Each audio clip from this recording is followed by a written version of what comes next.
Scandals happen, of course, but if you're the individual involved, how do you survive them?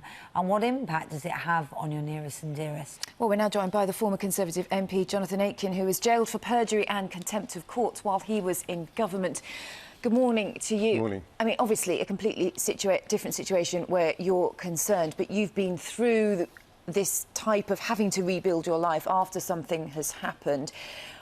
Where do you begin? And you always have people pointing at you and saying, this is the person, you know, this is what you're remembered for. How hard is that? Well, it's quite hard, but I don't think it's unsurvivable. I mean, the fire of a scandal burns you, but those burns need not leave permanent scars. 17 years on from my scandal dramas, I'm actually a fulfilled, happy and busy person. And so there is life after a scandal. It doesn't feel like that when you're in the middle of a scandal. It doesn't feel like that for your wife and children and the innocent victims. But life does go on. And I think one of the first survival rules is don't be in denial about it. Don't blame somebody else. Realize that your life is going to change. Realize that there is a possibility of starting again, but it'll be a completely different life. So Lord Sewel's going to have a tough time recovering from his self-inflicted wounds. But I always encourage people who are going through prison or any other kind of drama to say there is life on the other side of it. So he will be feeling grim right now, won't he? Because it's all over the papers. There's an element of humour about it. People are literally laughing at him, aren't they? As well as shocked and horrified by the behaviour. And that must be very difficult for those around him too. I mean, how, if you could offer him advice, would you advise him to deal with his family and his close friends? I think all these scandals, indeed every prison sentence, is also a sentence on the family. And they often are very hard hit, especially if they're young, vulnerable teenagers and the dad they love is suddenly being dragged through the mud. But they too realise that life has to go on. And Lord Sewel's probably got another 20 years of life ahead of him. Would you advise him to sit down and front it out and talk directly? Is that what you did? Oh, or...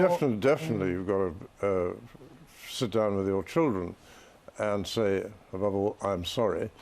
And then you've got to think how you're going to work together as a family to get through this. And in my own case, there were painful things like having to sell our family home and move out and effectively break up the family. And of course, all that hurts. But equally, many people go through dramas. Politicians tend to go through public dramas.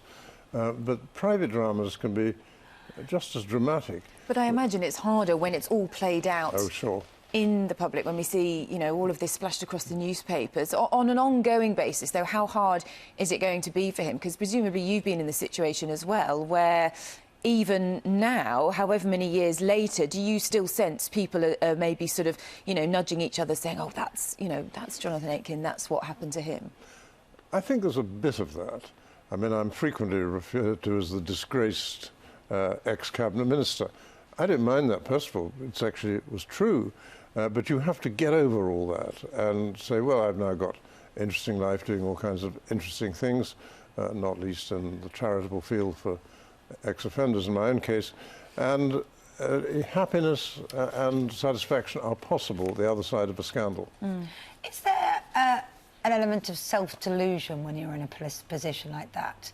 And something like this happening is a huge shock, because I think most people are thinking, how did he think he could get away with that? Especially in his position. What was he thinking in his position, in charge of moral standards, to be behaving like that?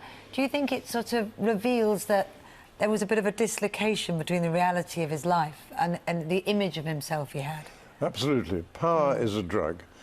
Power gives delusions through that drug. And one of the delusions is that you can walk on water and that the normal rules don't apply to you and you can get away with it.